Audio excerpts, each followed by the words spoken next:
मुख्यमंत्री कार्यालय में केंद्रीय सहायता प्राप्त योजनाओं की प्रगति को लेकर एक उच्च स्तरीय समीक्षा बैठक आयोजित की गई। बैठक में मुख्यमंत्री ने विभिन्न विभागों के अधिकारियों से योजनाओं के क्रियान्वयन की स्थिति की विस्तृत जानकारी ली और उन्हें योजनाओं को त्वरित एवं प्रभावी तरीके से लागू करने के निर्देश दिए। मुख्यमंत्री ने कहा, केंद्र सरकार की लोक कल्याणकारी योजनाओं का लाभ प्रदेश के अंतिम छोर पर बैठे व्यक्ति तक समयबद्ध तरीके से पहुंचना सुनिश्चित किया जाना चाहिए।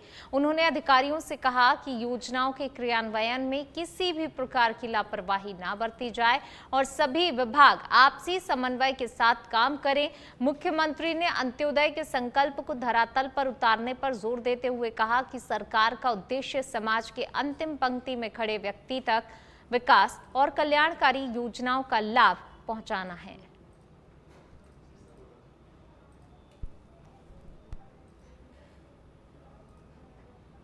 बढ़ेंगे आगे, बात अगली खबर की। जयपुर में गुरुवार को भारतीय उद्योग परिसंघ CII राजस्थान के वार्षिक सत्र का आयोजन किया गया, जिसमें मुख्यमंत्री भजनलाल शर्मा ने मुख्य अतिथि के रूप में शिरकत की और कार्यक्रम को संबोधित किया।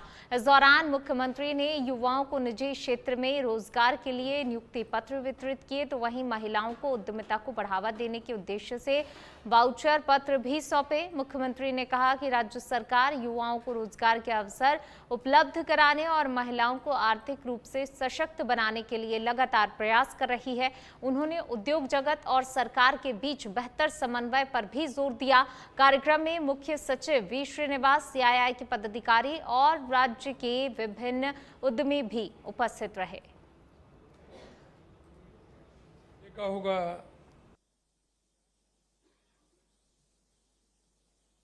पिछले 11-12 सालों में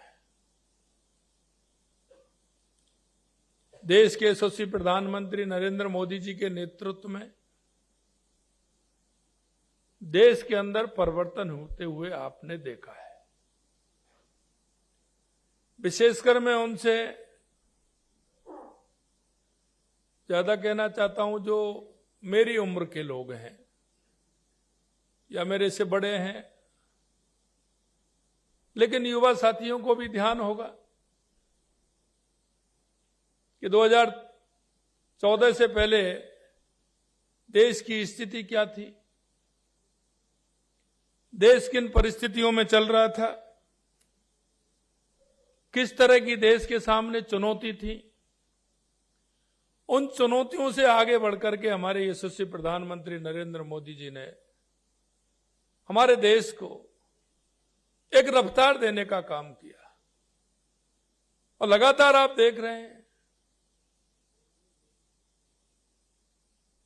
माननीय प्रधानमंत्री जी के नेतृत्व में, चाहे हमारे गरीब कल्याण की योजनाएं हो, चाहे हमारे विकास की योजनाएं हो, चाहे देश के अंदर आतंकवाद और नक्सलवाद का खात्मा हो, चाहे दुनिया में बढ़ता हुआ भारत का गौरव हो, भारतीयों का सम्मान हो, वो सब आप अच्छी तरह से देख रहे हैं। ये सारी बातें मैं आपसे इसलिए कहना चाहता हूं कि आप देखते हैं गाड़ी जब रेस में चलती है और कहीं ना कहीं उस गाड़ी को ब्रेक देना होता है या रोकना होता है, रुकती है तो उसकी स्पीड बनने में समय लगता है। कोई भी काम हम करते हैं, आप सभी अपना अपना उद्योग चलाते हैं। उद्योग चलाते हुए आपको मन में कई बातें आती होंगी। उद्योग अच्छी तरह से चलना चाहिए, उसका मार्केट भी मिलना चाहिए, किस तरह से मैं मेरे उद्योग को 1 यूनिट से 2, 2 से 3, 3 से 4 करूं। ये व्यक्ति की अंदर की भाव होते हैं और होने भी चाहिए। जब तक हमें किसी के प्रति हमारा आगे बढ़ने का लक्ष्य अगर हमारा नहीं होगा तो हम ठहर से जाएंगे। आगे बढ़ने के लिए मन की इच्छा और आकांक्षा भी बहुत बढ़ेंगे आगे, बात करेंगे प्रतापगढ़ की, जहां जिले के अरनोद थाना क्षेत्र के देववल्दी गांव में कानून व्यवस्था को और मजबूत करने के उद्देश्य से नई पुलिस चौकी की स्थापना की गई है। गुरुवार को राजस्व मंत्री हेमंत मीणा ने मौके पर पहुंचकर पुलिस चौकी का उद्घाटन किया। इस दौरान उन्होंने कहा कि चौकी के शुरू होने से क्षेत्र में शांति व्यवस्था मजबूत होगी और तस्करी सहित विभिन्न आपराधिक गतिविधियों पर भी प्रभावी अंकुश लगाया जा सकेगा। इसके साथ ही मंत्री ने कहा कि राज्य सरकार प्रदेश में कानून व्यवस्था को सुदृढ़ करने, अपराध नियंत्रण के लिए लगातार महत्वपूर्ण कदम उठा रही है और उन्होंने ये भी कहा कि प्रधानमंत्री नरेंद्र मोदी के मार्गदर्शन और मुख्यमंत्री भजनलाल शर्मा के नेतृत्व में ग्रामीण क्षेत्रों में भी पुलिस व्यवस्था को मजबूत किया जा रहा है।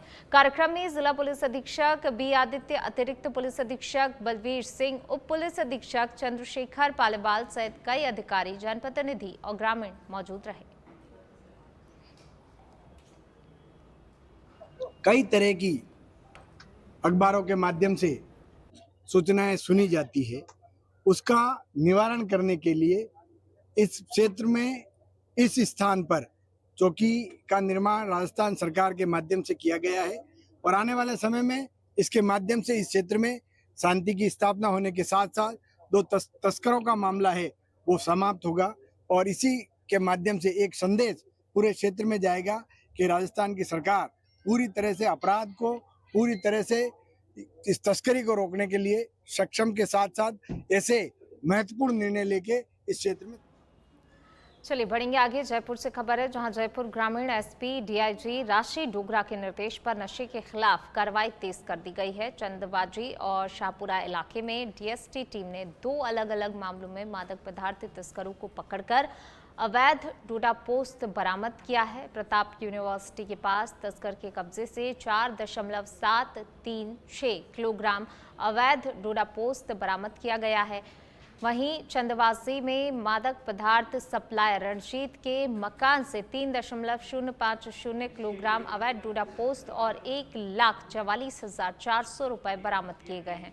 वहीं शाहपुरा वार्ड नंबर 3 ढाड़ी हरदास वाली तन में सड़क किनारे भी एक शख्स से 2.924 किलोग्राम अवैध डोडा पोस्त और 9,290 रुपए बरामद किए गए हैं। तो वहीं नशा कारोबारी सूरजमल चौधरी को भी गिरफ्तार किया गया है।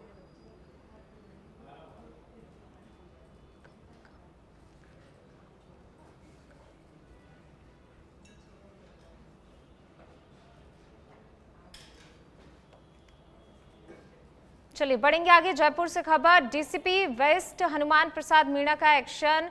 खोराबिसल के ग्राम किशनपुरा में रामलाल शर्मा के खेत में अफीम की खेती पकड़ी गई है। प्याज के पौधों के बीच अफीम की खेती की जा रही थी। कुल 363 अवैध अफीम के पौधे बरामद किए गए हैं। आरोपी के विरुद्ध पूर्व के दर्ज हैं 8 प्रकरण। खेत मालिक रामलाल शर्मा को किया गया गिरफ्तार। थानाधिकारी सुरेंद्र सिंह के सुपरविजन में कांस्टेबल राकेश कुमार की अहम भूमिका रही। जयपुर से खबर आपको बता रहे हैं, देखिए लगातार जो है अवैध मादक पदार्थों के खिलाफ पुलिस कार्रवाई कर रही है। इसी कड़ी में एक और बड़ी कार्रवाई यहां पर पुलिस की देखने को मिली है, जिसमें गिरफ्तारी की गई है। खेत मालिक को भी गिरफ्तार कर लिया गया है। अवैध जो है अफीम की खेती यहां पर की जा रही थी। डीसीपी वेस्ट हनुमान प्रसाद मीणा के नेतृत्व में इस पूरी कार्रवाई को अंजाम दिया गया है। किशनपुरा में खेत में अफीम की अवैध खेती पकड़ी गई है। प्याज के पौधों के बीच जो है अफीम की खेती की जा रही थी।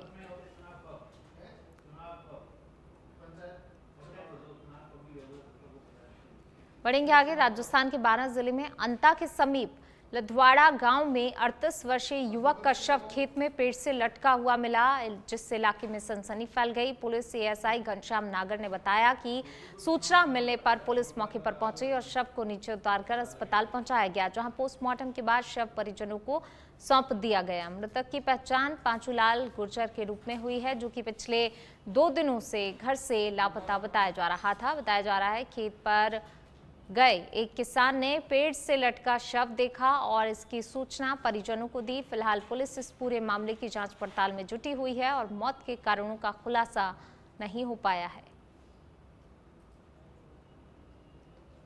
आज हमें सूचना मिली थी कि पांचूलाल तो मोटूलाल गुर्जर ने माल लदवाड़ा में नीम के पेड़ पर फांसी लगाकर आत्महत्या कर ली।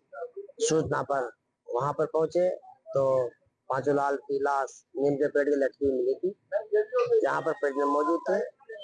परिजनों ने भी रिपोर्ट दी है कि साहब शिवम द्वारा इसने गले में फांसी का फंदा लगाकर आत्महत्या कर ली, जिस पर कोटा के रामगंज मंडी शहर के आदर्श नगर क्षेत्र में एक युवक ने अज्ञात कारणों के चलते फांसी का फंदा लगाकर आत्महत्या कर ली। जानकारी के अनुसार युवक ने सुबह अपने ही घर में फांसी लगा ली। घटना का पता चलते ही परिजन उसे तुरंत ही अस्पताल लेकर पहुंचे, जहां डॉक्टरों ने जांच के बाद उसे मृत घोषित कर दिया। सूचना मिलने पर पुलिस मौके पर पहुंची और शव को अस्पताल की मोर्चरी में रखवाया गया। वहीं पोस्टमार्टम करवाकर शव परिजनों को भी सौंप दिया गया। फिलहाल पुलिस इस पूरे मामले की जांच पड़ताल में जुटी हुई है। तो कोटा के रामगंज मंडी से खबर, युवक ने फांसी लगाकर आत्महत्या कर ली है। फिलहाल पुलिस जो है हर एंगल से जांच कर रही है, आखिरकार ऐसा कदम क्यों उठाया। बूंदी के कोडकिया गांव और ग्राम खेड़ली में मिट्टी से भरे ओवरलोड डंपर रात भर तेज गति से दौड़ रहे हैं, जिससे सड़कें क्षतिग्रस्त हो रही हैं और ग्रामीणों को भारी परेशानियों का सामना भी करना पड़ रहा है। ओवर स्पीड में दौड़ रहे इन डंपरों से छोटे बच्चों और राहगीरों की जान को भी खतरा बना हुआ है। समस्या से परेशान ग्रामीणों ने उपखंड अधिकारी ऋतुराज शर्मा को ज्ञापन सौंपकर मिट्टी से भरे ओवरलोड डंपरों पर तत्काल रोक लगाने की मांग की। इस दौरान सरपंच अनीता मीणा, उप सरपंच रामलाल मीणा, घनश्याम केवट सहित बड़ी संख्या में ग्रामीण मौजूद रहे और प्रशासन से जल्द कार्रवाई की मांग की गई।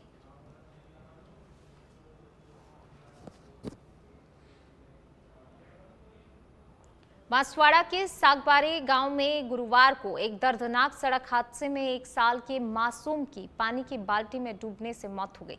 जानकारी के अनुसार मासूम रियांश घर के आंगन में खेल रहा था और इसी दौरान खेल में वह पानी से भरी हुई बाल्टी के पास पहुंच गया और संतुलन बिगड़ने से उसमें गिर गया। परिजन तुरंत ही बच्चे को पानी से बाहर निकालकर आनन फानन में जिला अस्पताल लेकर पहुंचे। यहां डॉक्टरों ने जांच के बाद मासूम को मृत घोषित कर दिया। फिलहाल मासूम के शव को जिला अस्पताल की मोर्चरी में रखवाया गया है। घटना से पूरे गांव में शोक की लहर दौड़ गई।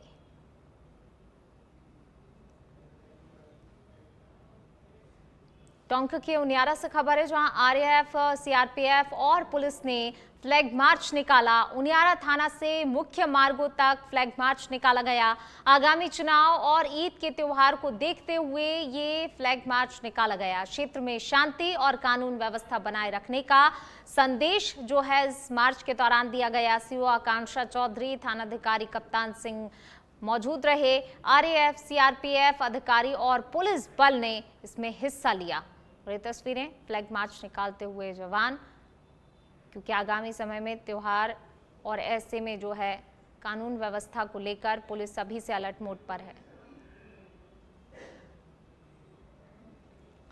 चित्तौड़गढ़ के कपासन से खबर है, जहां सदियों पुरानी परंपरा आज भी पूरे उत्साह के साथ जीवंत नजर आई। रियासत काल से चली आ रही इलावजी की बारात की अनूठी परंपरा को इस वर्ष भी धूमधाम से निभाया गया। अष्टमी के मौके पर निकली इस बारात में युवाओं और नगरवासियों ने जमकर रंग गुलाल खेला, तो वहीं कुछ लोगों ने केवल गुलाल से ही होली खेलकर पर्यावरण संरक्षण का संदेश भी दिया। रियासत काल से चली आ रही परंपरा के अनुसार अष्टमी के दिन इलावजी की बारात निकाली गई। दोपहर बाद लोडकिया चौक से ढोल नगाड़ों और उत्साह के माहौल के बीच बारात रवाना हुई। बड़ी संख्या में युवा और नगरवासी इस अनूठी परंपरा के साक्षी बने। झुंझुनू के मंडावा में उपखंड स्तरीय जनसुनवाई के तहत गुरुवार को पंचायत समिति सभागार मंडावा में जनसुनवाई कार्यक्रम आयोजित किया गया, जो कि उपखंड अधिकारी मुनीश कुमारी की उपस्थिति में संपन्न हुआ। कार्यक्रम के दौरान आमजन से विभिन्न विभागों से जुड़ी हुई समस्याएं सुनी गईं और उनके समाधान के लिए भी आवश्यक कार्रवाई की गई। वहीं जनसुनवाई में पीडब्ल्यूडी, राजस्व, नगरपालिका, पंचायत समिति और सूचना प्रौद्योगिकी विभाग से संबंधित दर्जनों प्रकरण प्राप्त हुए। तहसीलदार डॉक्टर सुरेंद्र भास्कर ने बताया, प्राप्त अधिकांश मामलों का मौके पर ही निस्तारण कर दिया गया, जबकि शेष प्रकरणों के शीघ्र ही समाधान के लिए संबंधित विभागों के अधिकारियों को भी आवश्यक दिशा निर्देश दिए गए। बढ़ेंगे आगे, बात अगली खबर की। राजस्थान के बांसूर के बास ग्राम पंचायत में सरपंच पति के साथ विवाद का मामला सामने आया है। दरअसल सरपंच पति मदनलाल मेघवाल ने हरसौरा पुलिस थाने में शिकायत देते हुए बताया कि उनकी पत्नी सुमित्रा देवी ग्राम पंचायत की सरपंच हैं और गांव में मेला होने के चलते बुधवार शाम को वह आम रास्ते की साफ सफाई करवा रहे थे। इसी दौरान कुछ लोगों के साथ उनका विवाद हो गया। मदनलाल मेघवाल का आरोप है कि विवाद के दौरान उन्हें धमकी दी गई। घटना के बाद उन्होंने पुलिस में शिकायत दी। पुलिस ने शिकायत के आधार पर मामला दर्ज कर जांच शुरू कर दी है।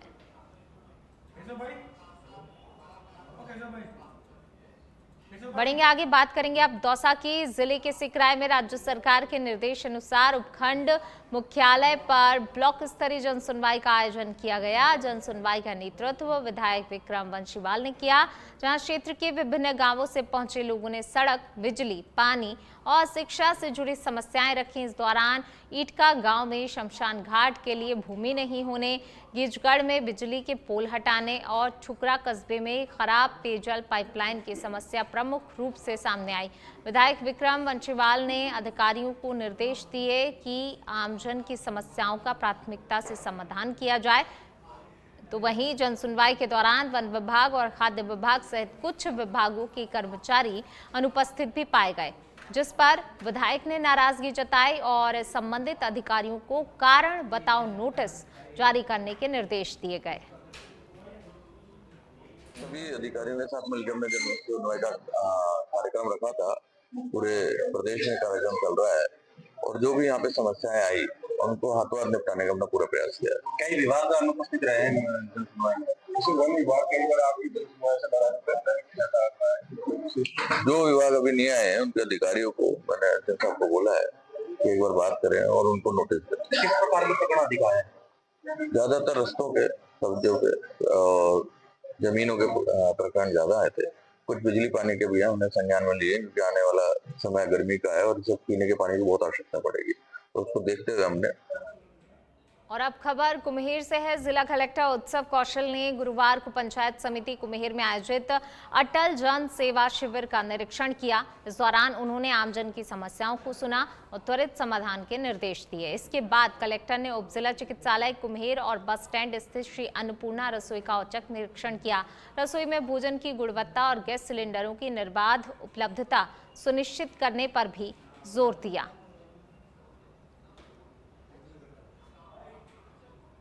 करता रहा हूँ। इस बार साफ सफाई व्यवस्था पहले से बेहतर मिली, लेकिन फिर भी 2-3 जगह जैसे आप यहाँ पे देख रहे हैं कुछ पानी इकट्ठा हो रहा है, पीने का पानी जो लीक करता हो, तो जो छोटी मोटी कमियाँ मिली हैं उसके लिए हमने यहाँ पे जो PMO साहब हैं उनको निर्देशित कर दिया है और वो मैं आशा करता हूँ अगली बार जब तक मैं आऊँगा। जिस तरह मौसम का परिवर्तन हुआ, व्यवस्थाओं को लेकर यहाँ पर क्या आप नहीं किया? अभी जैसे पिछले 5 दिनों से 10 दिनों से बड़ी गर्मी भी होने लग गई है। जैसे जैसे गर्मियाँ बढ़ेंगी वैसे वैसे हीट स्ट्रोक, डिहाइड्रेशन इस टाइप के केसेस बढ़ेंगे। तो इसमें मेडिकल डिपार्टमेंट को यही निर्देश दिया गया है कि एक तो हीट स्ट्रोक, डिहाइड्रेशन वगैरह से